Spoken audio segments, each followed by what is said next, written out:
Hi, everyone. Welcome to our Clean Water webinar for October. I'm Emily Bialowis. I'm the Chesapeake Monitoring Outreach Coordinator at the Isaac Walton League. And this is Bonnie Sorak. She's with the Interfaith Partners of the Chesapeake, and she is our speaker today. Before we get started, just a little bit of housekeeping.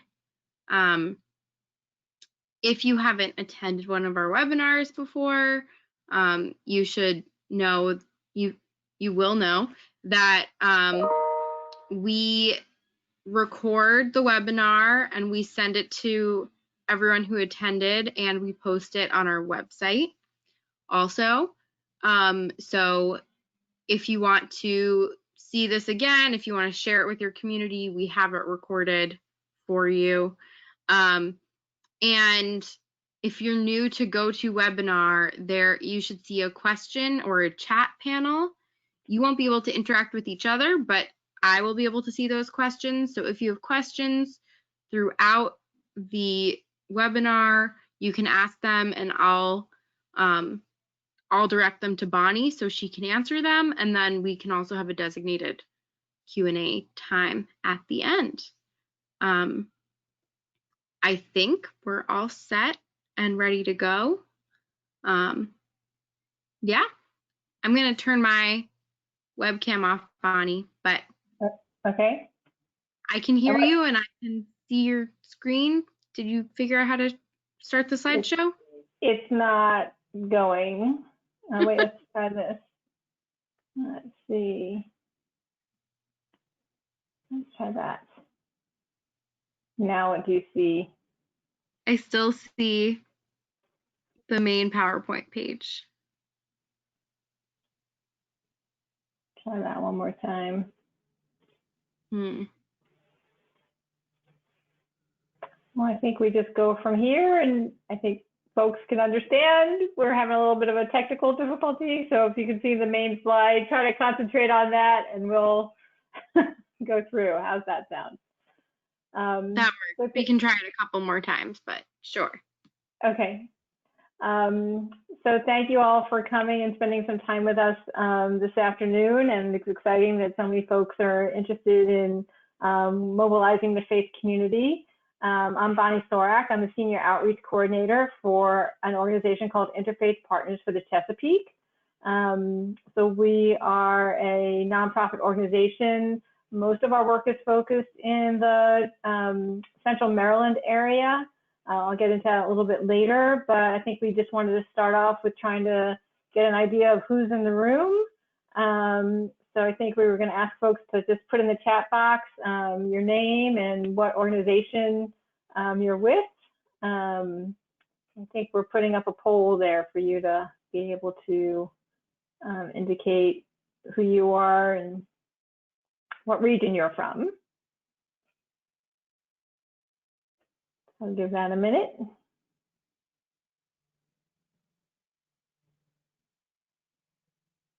And Emily, I don't know if you just want to read to me. It looks like we're roughly mostly about the Mid-Atlantic and the Midwest, about 40% from both those places, and a few folks from the other regions, Northeast, Southeast, and West.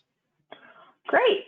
Well, the reason I really wanted to get a sense for that, and it's great, so, you know, what I say will be directed at the work that we're doing in the Chesapeake Bay watershed. Mostly the point I wanted to make was wherever you are, there could be an interfaith partners of the fill in the blank. So I welcome you to take what you learned here today, and you know, there's always the possibility of starting this kind of organization or movement, no matter what watershed you're in, wherever you are.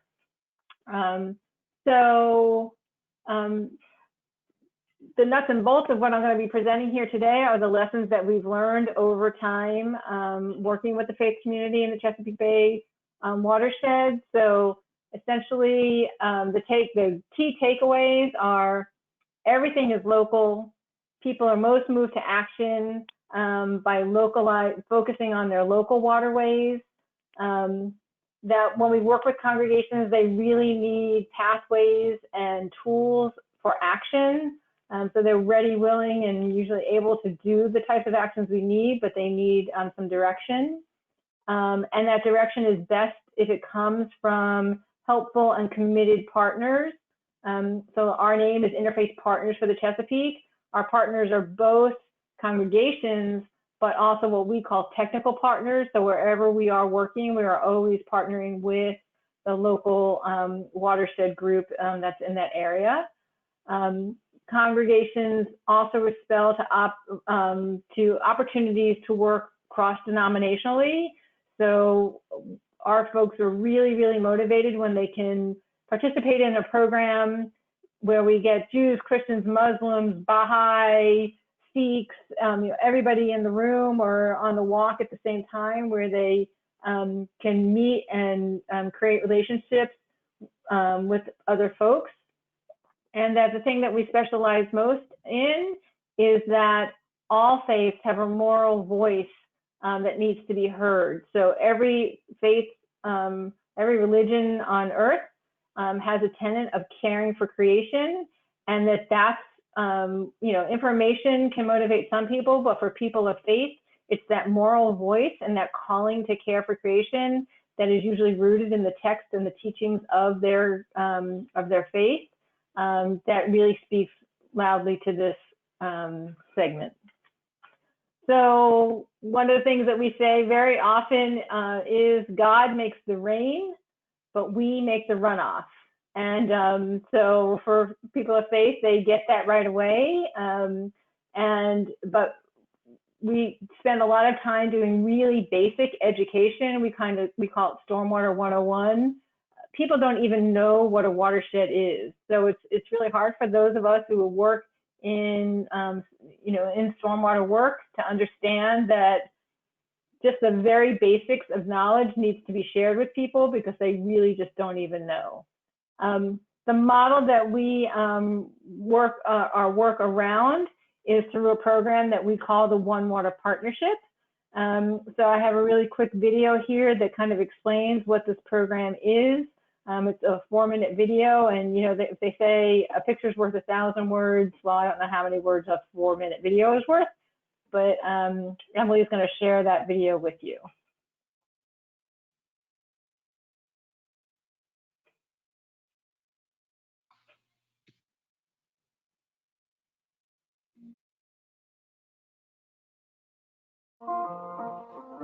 The Chesapeake Bay watershed has long struggled with impaired waters, algae blooms, and loss of native species and forests. Over 25,000 faith communities call this watershed their home. Imagine the potential for improvement if we all took action and worked together. Your congregation has made a commitment to fulfill One Water Partnership's goal of igniting and equipping the faithful to restore our shared waters.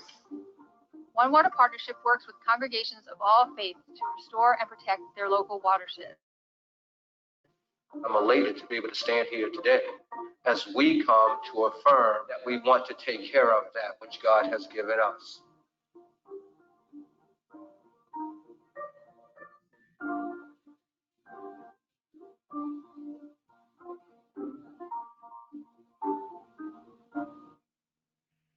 One Water Partnership is what we're here to talk about today. The program is funded from the National Fish and Wildlife Foundation, which is funded through a grant through the EPA. First group of congregations to work in the One Water Partnership is an affirmation that you share this vision with us.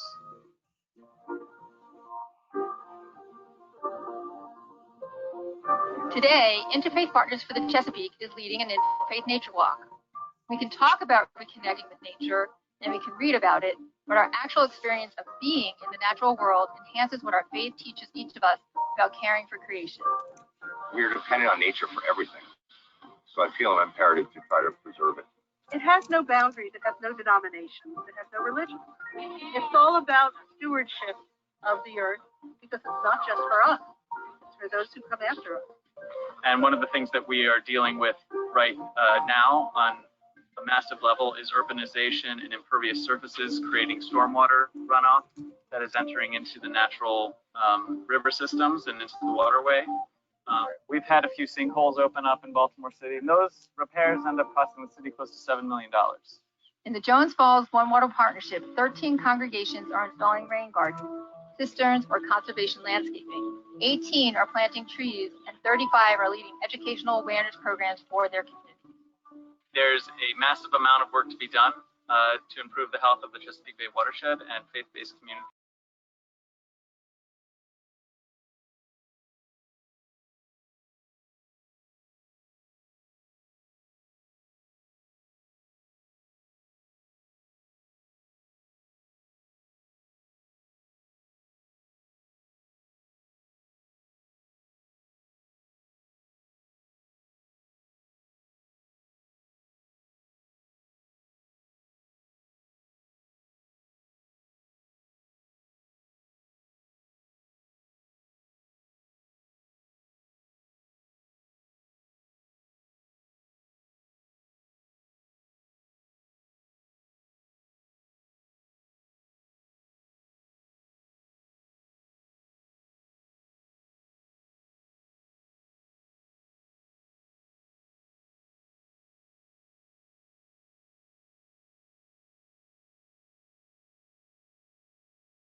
Hi, are you back?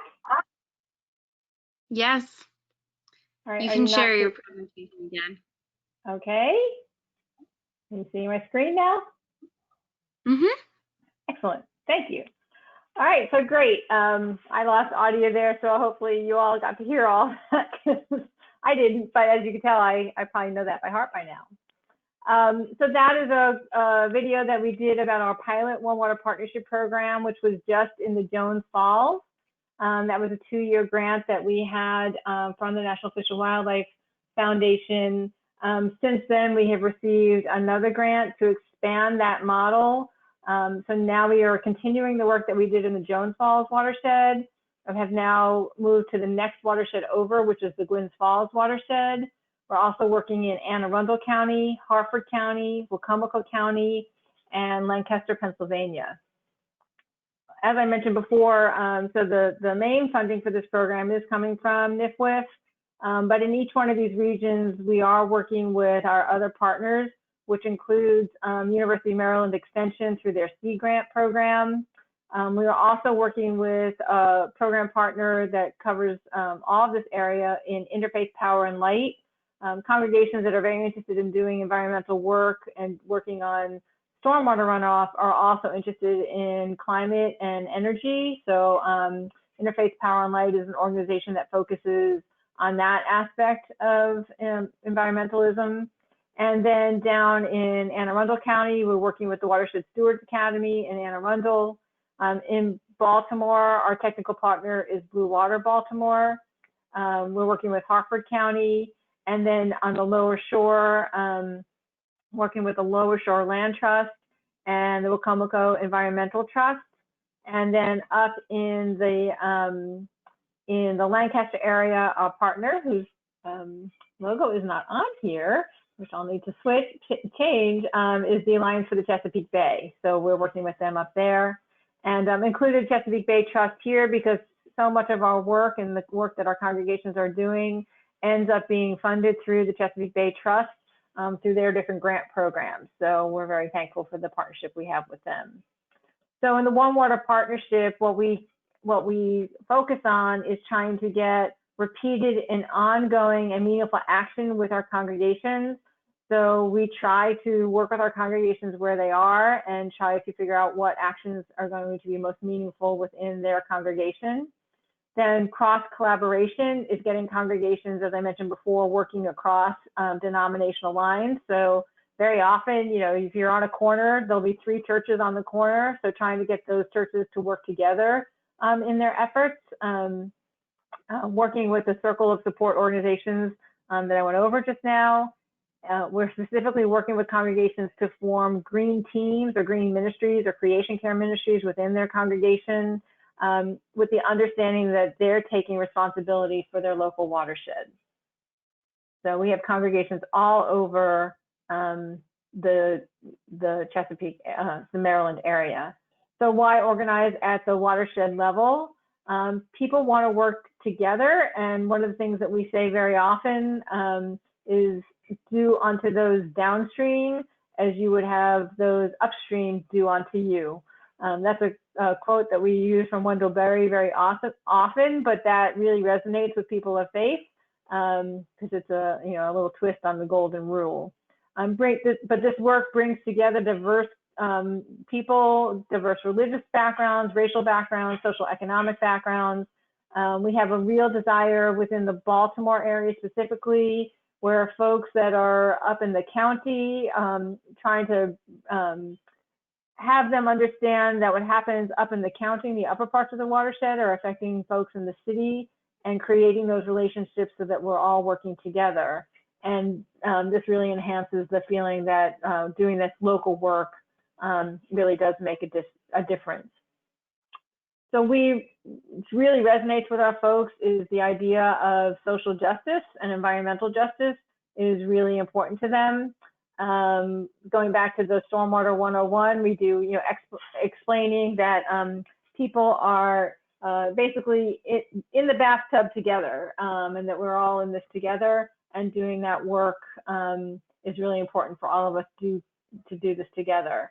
One of the things people of faith understand is this is a way for them to show their love and respect for one another.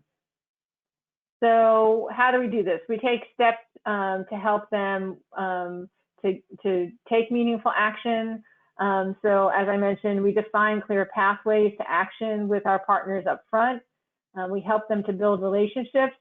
Congregations make a public commitment. Then we provide one-on-one training, and then ongoing collaborations for support. So we're going to go into each one of these steps individually. So step one, defining clear pathways and action and providing tools and resources.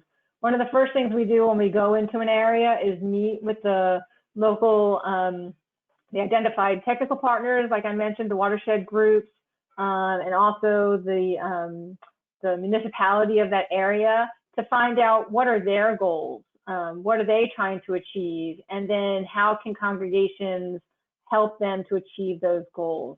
Because our model is to have congregations take action on their congregational grounds, but that is to model the behavior so that their members can then take that information and put into place at home. So if a congregation has the wherewithal to do, let's say, a tree planting on their congregational grounds, like they have a lot of lawn, is that, oh, we can do a tree planting at the congregation, but hopefully that plants the seed that folks should maybe plant more trees at home as well. So with each one of these, we have these meetings, and then we develop what we call a menu for action. So with the partners, we come up with what the different organizations might have. They may already have a tree grant that they're trying to get trees planted in the ground, or they have some other funding in place where they're trying to get projects done that we can then incorporate congregations to work with funding or efforts that are already underway, and get congregations to adopt those those programs that are already that folks are already working on. So we try to fit everything to a congregation. Congregations come in all shapes and sizes. So we do a lot of working with congregations that, we have some congregations that have a lot of property, but their congregations might be aging, so they don't necessarily have the elbow grease to get work done. And then we might have a congregation, nearby that is renting their space in the strip mall, but they have a really vibrant youth program. So we'll try to match those two congregations together so that we can have the kids from the youth program at the one church go and help with the tree planting at the other church that has a lot of ground. So we try to work out partnerships in that way as well. And that is part of the relationship building and action planning. One of the first things that we do, the first things that we were doing before COVID-19 struck, we kind of couch as like an educational or a forming action to help people become educated. We would take folks on an interfaith nature walk. This is a really powerful way. You saw an example of that in the video of taking people of different faiths out in a local park and just, I like to say, we walk a little, we learn a little bit about the watershed, and then we pray a little together. And then we walk a little, we learn a little, and we pray a little. Really, really powerful stuff when we get people out there on those trails. Then we also work on group trainings to bring people from congregations together to be trained. And then we work with them on action planning sessions where once we have a whole process where we help congregations decide what action they want to take and then what the steps are to actually make that action happen. Whenever we've gotten our groups together to have these action planning sessions, we always hear from them that they wish they had more time to talk with each other, to other people of faith, to coordinate with each other to do this work. So we're always trying to find ways to get them together, which has certainly been more of a challenge these days because we just, having those types of workshops are difficult now. And then grant writing workshops. So every congregation, I don't know, wherever they are, one of the first questions they have is, how are we going to pay for something? So we work with them and we take them through grant writing workshops so that they understand what the grant writing process is and to hopefully help them to learn how to become successful grant writers. It's amazing how many congregations have never even applied for a grant. So this has become a really important part of the work that we do. Then we've also found that getting congregations to make a public commitment is really, really impactful for them and very meaningful for them to stand together in community and take a pledge to say we are going to work to have a positive effect on our local watershed, and that we're going to do this together as a group is really powerful for them. Since COVID and all that we're all going through right now, we have moved our pledge to an online pledge. I can come back to the slide later to show you on our website how that looks on our website, but they can now go online and sign the pledge, and then we have a whole web page dedicated to our partner congregations that have signed the pledge to make a commitment to caring for the earth. And this is really something that we've just gotten started on doing this, and we're hoping that we get lots and lots of congregations to sign on and take that very first step. And as simple as it may seem to say, oh, well, we'll just sign the pledge, every congregation has a different decision-making process, and they have committees and structures, and so it can be complicated for them to even just do something as simple as signing a pledge. So we think this is a really great first step that congregations can work through to take a pledge to care for creation. And then our role is being personal. We call it, we're like personal trainers to help our teams get up and running. So we have leadership training called Green Team Training. These provide, originally it was designed to be a one-day workshop, a 6-hour full day workshop, bringing at least 3 or more people from each congregation together as a team to get, and it's truly leadership training, just organizational leadership training. But since COVID happened, we've now changed that from a full all-day training to now we've split that up to be 3 1.5-hour online trainings. Our next one will be in February, and so they go through the training, and then we do follow-up calls with them at 3 months, 6 months, and 10-month intervals to help guide them and support them as they try to plan and implement their first action that they decided to work on. So we provide ongoing support and kind nudging along the way to make sure that they're continuing to make progress. And then we also have Google groups for each sub-watershed or within each area so that they can communicate with each other. So for instance, if a congregation has decided we really want to encourage people to ride their bicycles to church instead of driving to church, but to do that, we want to put in a bike rack, let's say, and so they can post, has anyone installed a bike rack? Have you found grant funding to put in a bike rack? And who did you purchase it from, and things like that. So the Google listserv is Google group is a listserv that they use as a tool to communicate with each other once we get them up and running. And then we track their progress with our partners. So if a congregation has decided we're going to do a tree planting, so we're going to make sure that they've been introduced to the watershed group that's going to help them with their tree planting, we'll follow up with our partners and see how things are going and coming along with their tree planting. So the next video that we're going to show you is a promotional video that we put together for the Green Team training. So I'm going to turn that back over to Emily.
And you think I'm back? Yes, you're back. Great. So our Green Team training, we call Faithful Green Leaders Training. And I mentioned our next one will begin February 11th. And so right now we're in the process of trying to get congregations that haven't come to gather 3 people together to start taking that training. I will say a little bit of a silver lining to the COVID situation. So, having a one-day all-person, in-person workshop has limits because not everybody can get there, and there's travel and all of that. So we've actually had congregations come to these webinars from Pennsylvania and Virginia, and so in that respect, it has really helped us to grow our footprint and be able to include congregations that may not have otherwise been able to take advantage of the training. Also part of this training, we have ongoing what we call learning labs. So the first Thursday of every month, we have a learning lab, and these are focused, there's a different topic every month. So this month, November 5th, the topic will be to tend and keep. This will be focused on doing maintenance on stormwater, mostly on rain gardens, but also on cisterns. And then each one of these workshops is recorded, and the recordings are on our website so that congregations and their green teams can go back, and if they missed the workshop, they can still capture that knowledge and use them as like training tools for their teams even after the session is over. So our past sessions have included grant writing, doing legislative advocacy, action planning. We had a great one last month was on conflict resolution. Even though these are communities of faith, there's definitely conflicted communities of faith, and how to deal with some difficult people and things like that. So that was quite a vibrant discussion. Definitely a worthwhile thing to watch if you have the opportunity. And then the next step is ongoing actions that we actually, as we've grown, we now have the momentum where, at the beginning, 6 years ago when I first started in this work, I was having to cold call congregations and try to get people involved. And now more and more people are hearing about this work and they want to get involved. They see the volunteers out there at tree plantings and working on their rain gardens. And so we're having more and more people contact us. They recognize that, especially with young people, that working on the environment is something that's really motivating and inspirational to folks. And more congregations do want to get involved. Just have some examples here of collaborations that we've had among congregations in Jones Falls. We have a really strong collaboration between Brown Memorial Presbyterian Church, Corpus Christi, which is a Catholic church, and Memorial Episcopal Church. They did a workshop where they pulled Doug Ptolemy in to do show one of his, do one of his slide presentations and talk about native planting native plants. And so we had members from all three congregations came to the workshop. So that's just the way that one congregation can do so much, but if they work together, they can accomplish a great deal more. Another congregation in Anne Arundel County did the same thing. They had over 300 people come to their workshop with Doug Ptolemy one evening back in the olden days. And then when congregations like Memorial Episcopal Church, they are literally, they are on a postage stamp piece of property on a corner, in very urban Baltimore, so they just don't have much opportunity to do greening work at their congregation. So what they did was they partnered with an elementary school right down the street from them and worked with the PTO at that elementary school and helped them to put in a pollinator garden at the school. So churches can provide leadership within their communities and partner with other organizations too. We've done the same thing with congregations and local neighborhood associations, especially if there's like a flooding problem. The church can be the place where they hold their meetings and have the neighbors come, and we've done, host rain barrel workshops so folks can learn about stormwater runoff and how they can be part of the solution at the, by the church hosting. Let's see. So when we say it is happening, so not only are they doing the work, they're actually recognizing that they're part of this group of, well, we call it a hub of activity. And so they're even learning to post it on their websites and things to acknowledge that they're part of the One Water Partnership, which is really exciting for us. So the next group of slides I wanted to show you is just an example of what one congregation can do and just take you through what that evolution it was for that congregation. It was actually one of the first congregations I ever presented to, going back over 6 years ago. We had a community visioning session with this congregation. It's Knox Presbyterian Church in the Oliver community in Baltimore City. And we had our first visioning session. We brought the leaders from the congregation together and asked them, what do you want to accomplish? And their pastor, Pastor Michael Moore, he said he had a vision of what he wanted his congregation and his church to be within the community, to be a true resource center for the community. And they happened to be located on Eden Street. And so his vision was that we become a garden on Eden, a little play on words of the Garden of Eden. So in that visioning session, we came up with a whole plan of what they wanted to do over time. And what we decided at that session, they own a vacant lot right around on the same corner as the church, around the corner from the church. And so one of the easiest things they thought that they could accomplish, and just to kick things off right away, was to do a tree planting. So we planted trees on their vacant lot. And then that following summer, they hosted, they have a vacation Bible school every summer. And so we have a vacation Bible school program that's called God's Water Heroes, Splash into Living Waters. And so they ran the vacation Bible school program at the church, and just really got creative with it. It's really amazing. When we have congregations take this curriculum and they put their fingerprints all over it, congregations have been really, really creative in how they've offered this. So we've had congregations, they ran it like a traditional vacation Bible school program, which is 5 days, in 1 week in the summer, 5 days of lessons during that week. But we've had other congregations that have done this program where it's they'll use it as a Bible study and do it intergenerationally with kids and parents and grandparents, and just run it as 5 different Bible studies in a row. So congregations are really very creative with this program. They come up with all kinds of activities with just the theme of water and their faith. So as I mentioned before, it's integral to all faiths, but specifically for Christians, that they understand that to baptize people, you need clean water. So this is something that really resonates with them. So just wanted to give you an idea of that, and just what a beautiful program that can be. And so the next step was, this was the wall of the congregation, of the side of the church, not very attractive.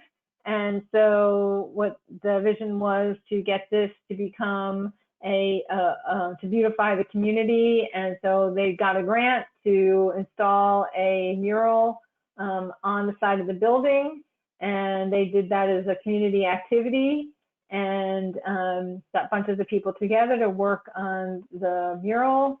And this was a great fun and totally transformed that wall into a beautiful mural showing the hand of God and creation. And then they dedicated the mural back in 2018. And now we are working, hello, come on. So the vision was to get the mural up and then to do a native plant garden in front of the mural. And they did receive a grant from Chesapeake Bay Trust to put in a native garden. You can see in the lower left, that is the plan of the garden. It was supposed to be installed in April, but COVID got in the way. So we're hoping that we'll be able to get that installed for next spring. So some tips on working successfully with congregations. I mentioned it before, you have to respect their process. They have a committee structure, they have meeting schedules, they are deliberative.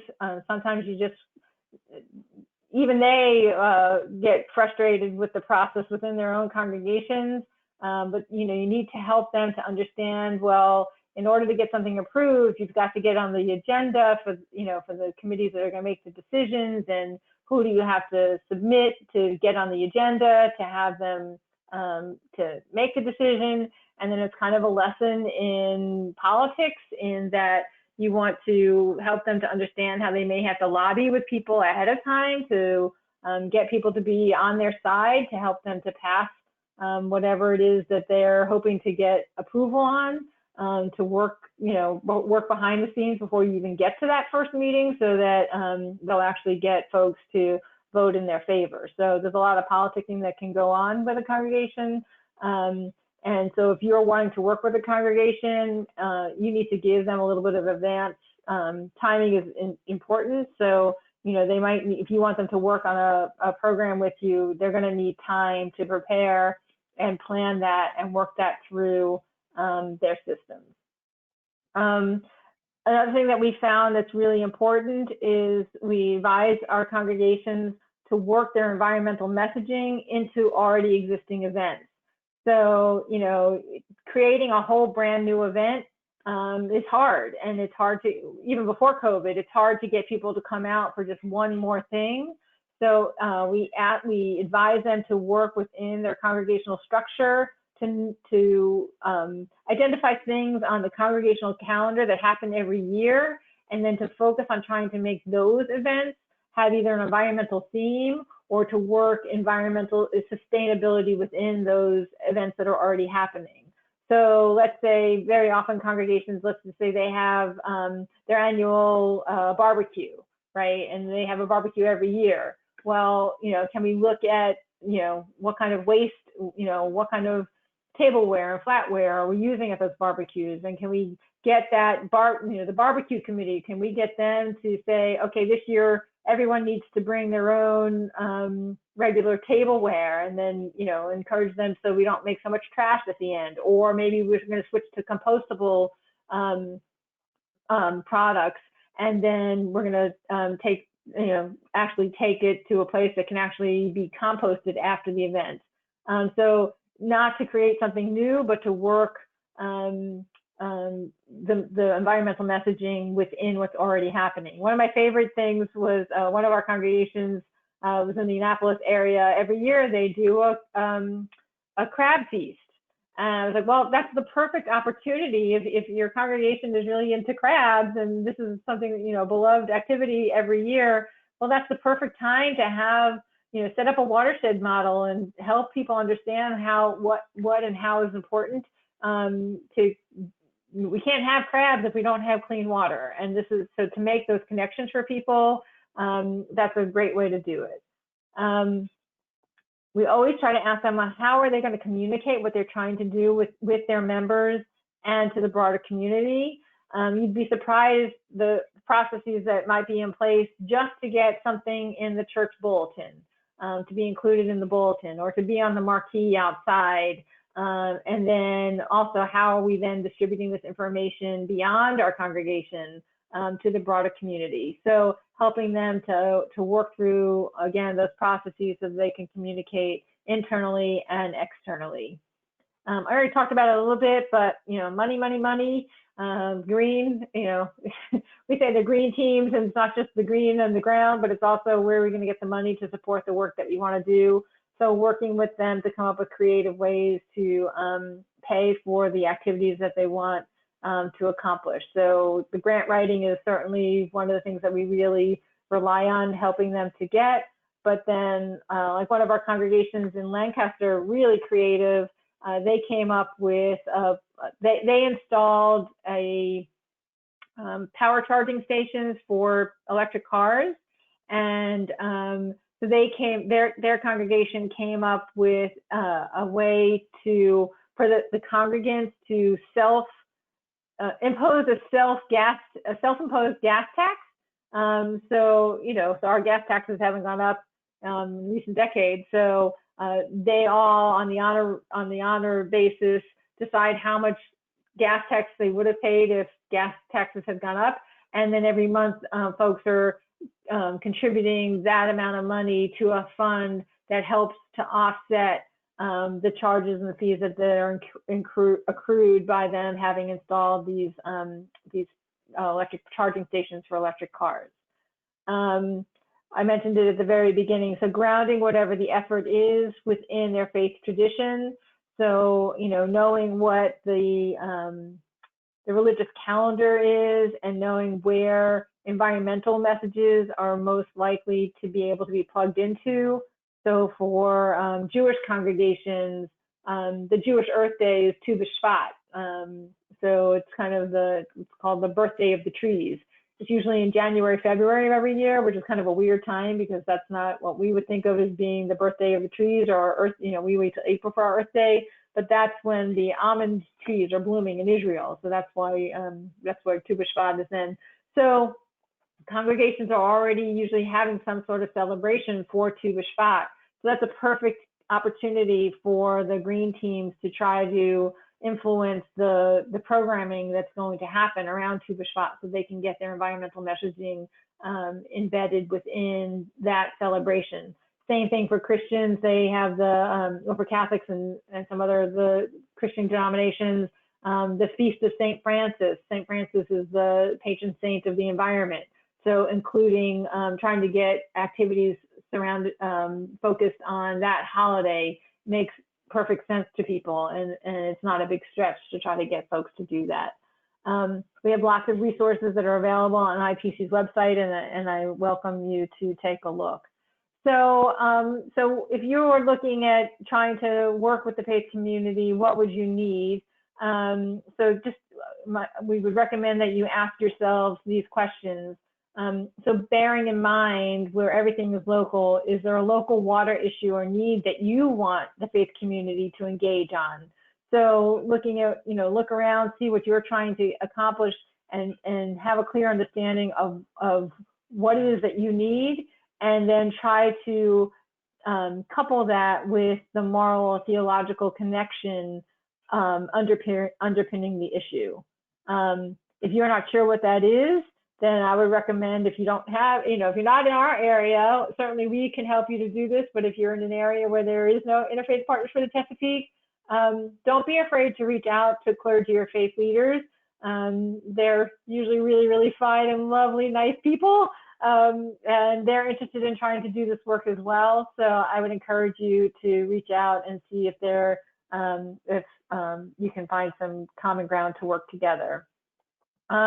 And then, as we talked about, planning, define a clear path of action for the faith community. So if they've got lots of people and they can show up at a tree planting. So if you can line everything up for them, so they're just providing the manpower, that's great. If you need more help from a committee to help you plan it, that's good too. But to know upfront what you're asking them to do and how involved they have to be and what the steps are that they can take on. So you need to know what you're capable and willing to do and then try to marry that with what they're willing to do. So if you can give them a menu of ideas, if your organization has money available to do rain barrel, to give away 20 rain barrels, and you want to do a rain barrel workshop, that's great. They'll probably be willing to work with you on getting that out to the community. So who are the other partners around you that can support your efforts, and what resources do they have, and that you guys can work together? So if, different organizations, lots of us compete with each other, but we also have to play nice in the sandbox. So always try to reach out to the other partners. So, if the Audubon Society, has programming that they're already doing about how to attract or make native plants available that are benefit birds and such, but you've got money to do rain barrel workshops, like let's just do this together and work together with the other NGOs in your area so that we can come at them, the congregations, and ask them at the same time. And then again, focusing on the desire for congregations to collaborate with one another, helping them to work out in your region. Oh, well, who's on this corner? Let's see if we can get these 3 congregations willing to work together, and invite them to do that. So just think about the resources that are around you. So what we'd like to say is, imagine the potential in Maryland. There's over 5,000 places of worship. In the Chesapeake Bay watershed, there's over 16,000 places of worship. Our organization, we believe that every congregation should have a green ministry or environmental ministry, just like they all have social, food, feeding the poor. We feel like having an environmental ministry is something that every congregation should aspire to have. So imagine the potential, and whatever watershed you're in, just start watching. Just as you're driving around, just take note of how many congregations there are out there. So many of them have big roofs and big parking lots. So explaining to them that they have a responsibility and a moral responsibility to take care of that runoff. They understand it pretty quickly. So our idea is let's start the ripple effect by working with these congregations. That's my contact information. I didn't leave much room for questions and answers, but we have some time here, so I'm happy to open it up and take some questions. That's fine. I'll give folks a chance to type any questions they might have in the question box.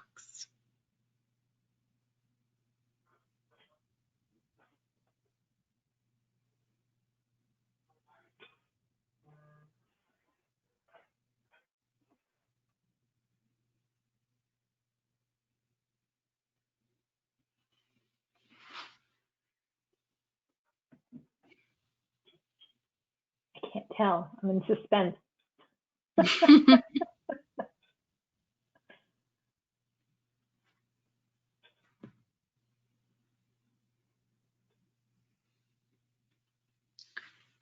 I have a question just in the meantime while we're waiting for people. Okay. Just it seems like a lot of our audience is from outside of the Chesapeake region. Do you think that there's a particular, or not a particular approach, but that there might be a different approach elsewhere? Have you worked in other regions on this before? I haven't worked on other regions. I will say when I first started in this job, I was trying to find a congregation. The name of it was St. Andrew by the Bay. So, the first thing I did was I Googled St. Andrew by the Bay and I got all excited because I found the church and I'm looking at trying to find who the contact person would be. And then I ended up, looking and I was like, I realized, oh, it was St. Andrew by the Bay. It was San Francisco Bay. Right. And that's kind of, I was like, oh, there's a bay everywhere. There's a watershed everywhere that needs help. So we've talked about, I've told my executive director, we could be national and international even. We were housing some exchange students from China at the time, and they were from Xinjiang, China, and their bay is terribly polluted, right? So there's definitely a need for us everywhere. So yeah, we certainly would love to see this model taken far and wide. Great. Okay, we've had a couple questions. John, who's from out in Minnesota, asked, what have you found is the easiest way to get a congregation started, get them going? So I would say the first step is having a contact at a congregation. So you always kind of need to identify the person that's going to lead the effort, and then trying to figure out what their motivation would be, right? So a congregation, very often we have congregations that are getting stormwater infiltration into their basements. I guess you have basements in Minnesota. I don't know. We have basements here.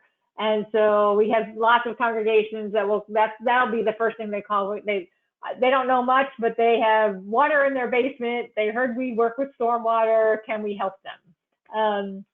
So very often our very first step with them is to work with a technical partner to go in and do, we call it either a site assessment or a water audit.